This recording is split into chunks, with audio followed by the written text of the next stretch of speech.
This is a book called Milly Molly Mandy Stories by Joyce Lancaster Brisley. Milly Molly Mandy. The first chapter is called Milly Molly Mandy Goes Errands. Once upon a time there was a little girl. She had a father and a mother and a grandpa and a grandma and an uncle and an auntie, and they all lived together in a nice white cottage with a thatched roof. This little girl had short hair and short legs and short frocks, pink and white striped cotton in the summer and red serge in the winter. But her name wasn't short at all. It was Millicent Margaret Amanda.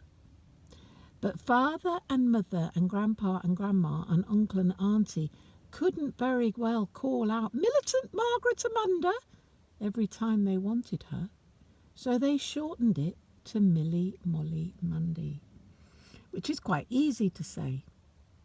Now everybody in the nice white cottage with the thatched roof had some particular job to do, even Milly Molly Mandy.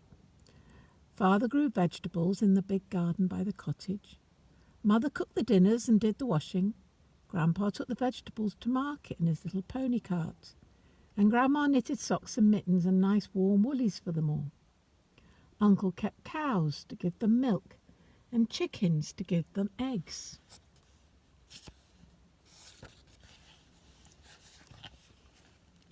Auntie sewed frocks and shirts for them and did the sweeping and dusting. And Milly Molly Mandy, what did she do? Well, Milly Molly Mandy's legs were short, as I've told you, but they were very lively, just right for running errands. So Milly Molly Mandy was quite busy, fetching and carrying things and taking messages. One fine day, Milly Molly Mandy was in the garden playing with Toby the dog, when Father poked his head out from the other side of a big row of beans and said, "Milly Molly Mandy, run down to Mr. Mogg's cottage and ask for the trowel he borrowed off me." So Milly Molly Mandy said, "Yes, Father," and ran in to get her hat.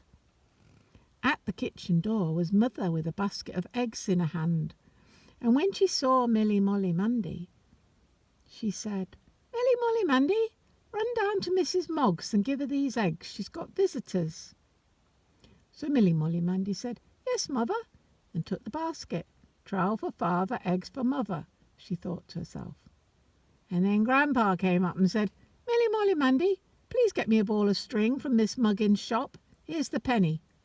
So Milly Molly Mandy said, "Yes, Grandpa," and took the penny, thinking to herself, trowel for Father, eggs for Mother, string for Grandpa. As she passed through the kitchen, Grandma, who was sitting in her armchair knitting, said, "Milly Molly Mandy, will you get me a skein of red wool? Here's a sixpence." So Milly Molly Mandy said, "Yes, Grandma," and took the sixpence. Trowel for Father, eggs for Mother, string for Grandpa, red wool for Grandma, she whispered over to herself. As she went into the passage, Uncle came striding up in a hurry. "Oh, Milly Molly Mandy," said Uncle, "run like a good girl to Mr. Blunt's shop and tell him I'm waiting for the chicken feed he promised to send." So Milly Molly Mandy said, "Yes, Uncle," and thought to herself, trowel for Father, eggs for Mother, string for Grandpa, red wool for Grandma, and chicken feed for Uncle.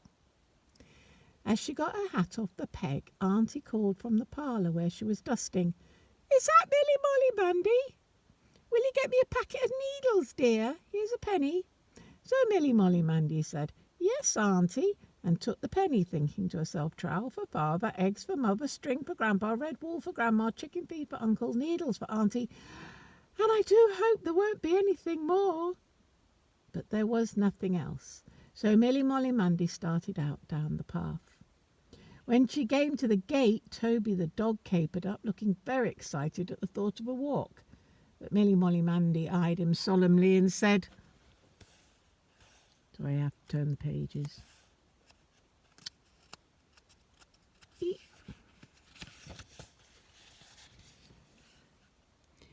Trowel for Father, eggs for Mother, string for Grandpa, and red wool for Grandma, chicken feed for Uncle, needles for Auntie, No, Toby, you mustn't come now. I've too much to think about. But I promise to take you for a walk when I come back. So she left Toby the other side of the gate and set off down the road with the basket and the pennies and the sixpence. Presently she met a little friend, and the little friend said, "Hello, Milly Molly Mandy. I've got a new seesaw. Do come on it with me." But Milly Molly Mandy looked at her solemnly and said, "Trowel for father, eggs for mother, string for grandpa, red wool for grandma, chicken feed for uncle, needles for auntie. No, Susan, I can't come now. I'm busy. But I'd like to come when I get back, after I've taken Toby for a walk." So Milly Molly Mandy went on her way with the basket and the pennies and the sixpence, and soon she came to Mrs. Moggs's cottage. "Please, Mrs. Moggs, can I have the trowel for father, and here are some eggs for mother?" she said. Mrs. Moggs was very much obliged indeed for the eggs, and fetched the trowel and a piece of seed cake for Milly Molly Mandy's own self. And Milly Molly Mandy went on her way with the empty basket. Next she came to Miss Muggins' little shop. "Please, Miss Muggins, can I have a ball of red wool for Grandma? And a skein of red..." Oops, I got that wrong. I was guessing. "Can I have a ball of string for Grandpa and a skein of red wool for Grandma?" So Miss Muggins put the string and the wool into Milly Molly Mandy's basket and took a penny and a sixpence in exchange.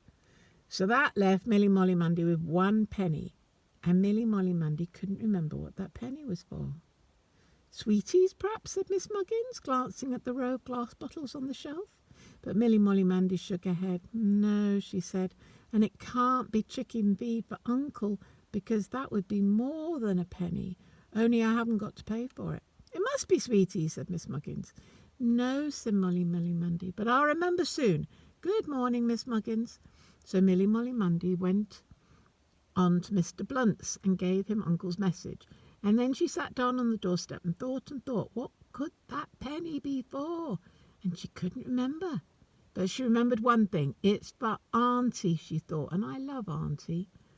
And she thought for just a little while longer, and then suddenly she sprang up and went back to Miss Muggins' shop. "I've remembered," she said. "It's needles for Auntie." So Miss Muggins put the packet of needles into the basket and took the penny, and Milly Molly Mandy set off for home.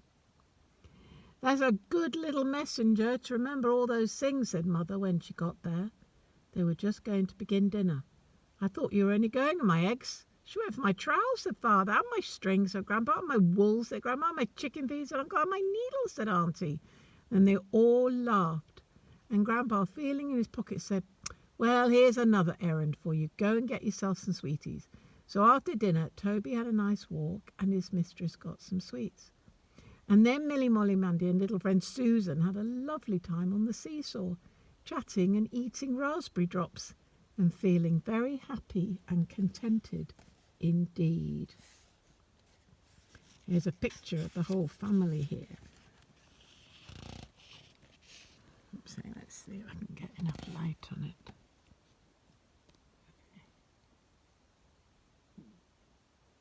You got Grandpa and Grandma, and then Uncle.